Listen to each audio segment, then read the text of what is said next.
कि लक्ष्मी चंद झुका जब शर दिए, छोरे का माथा चावल धर दिए, और ब्राह्मण नाई विदा कर दिए, कह मांगे राम कथा गाई, और कर सोड़ा श्रृंगार गोपनी गावन गीत गरा आई। सूर सैन के टिक्का लेकर पहुंच गए ब्राह्मण नाई, और कर सोड़ा श्रृंगार गोपनी गावन गीत गरा आई। पिछली वीडियो में आपने सुना भाई कि ब्राह्मण नाई जब टीका लेकर पहुंचे तो उन्होंने महाराजा सूरसेन ने उस रिश्ते को स्वीकार कर लिया और ब्राह्मण नाइयों को विदा कर दिया। तो ब्राह्मण नाई वापिस आकर महाराजा उग्रसेन से कहते हैं, महाराज आपने जो रिश्ता भेजा था वो महाराजा सूरसेन ने अपने लड़के के लिए, वासुदेव के लिए स्वीकार कर लिया है, और अब आप ब्याह की तैयारियां कर दीजिए।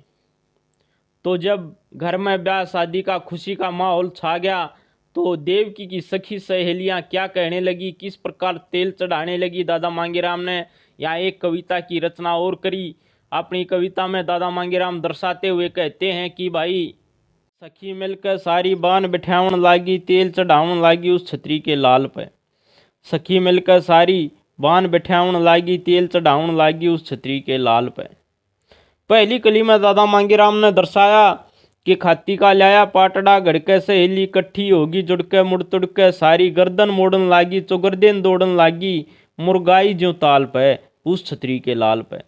दादा मांगेराम ने अपनी कविता में हूब का हूब शादी का नज़ारा जो होता है वो ऐसे का ऐसे दर्शाया कि तेल चढ़ाने से पहले भाई पाटड़े की जरूरत पड़ती है। सभी सखी सहेली इकट्ठी होकर गीत गाती हैं और आपस में इस तरह से भागती फिर रही थी जैसे ताल पर के मुर्गाइयों की हलचल दिखाई देती है। इस प्रकार उन सखियों की हलचल दिखाई दे रही थी। सखी मिलकर सारी बान बिठावन लागी, तेल चढ़ावन लागी उस छतरी के लाल पे।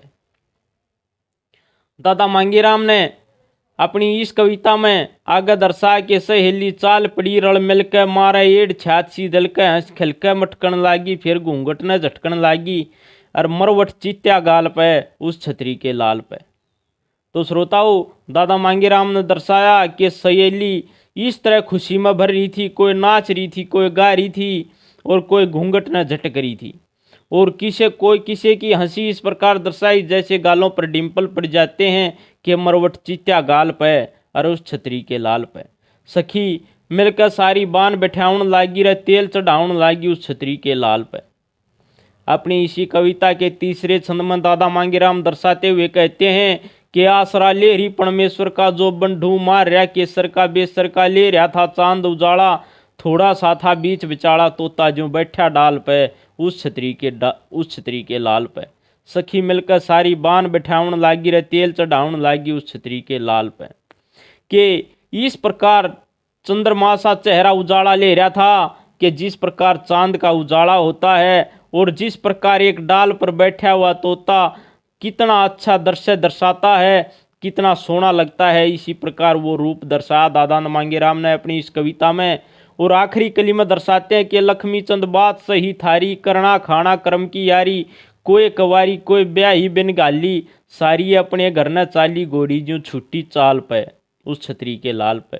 कि जब सारा ताम जाम हो लिया, गीत गा लिए, तेल चढ़ा लिया, तो उसने समझा बुझा के कि थारी जोत ठीक मिली है, आगे करना खाना अपनी कर्म की यारी है, सब कर्मा का खेल है, और सभी सखी सहेली अब अपने घर ने छूट ली, इस प्रकार छूट ली जैसे घोड़ी छूटी चाल पे। जैसे घोड़ी की चाल दर्शाई, इसी प्रकार सभी अब अपने घर को चलने के लिए तैयार हो गई। तो दादा मांगेराम द्वारा रचित यह रचना हमने आपको इस वीडियो में सुनाई। आशा करते हैं आपको पसंद आई होगी। श्रोताओं, हम आपके सामने सभी कवियों की कविताएं लेकर आते रहे हैं, लेकर आते रहेंगे, और आप हमारे चैनल को ऐसे ही प्यार देते रहना।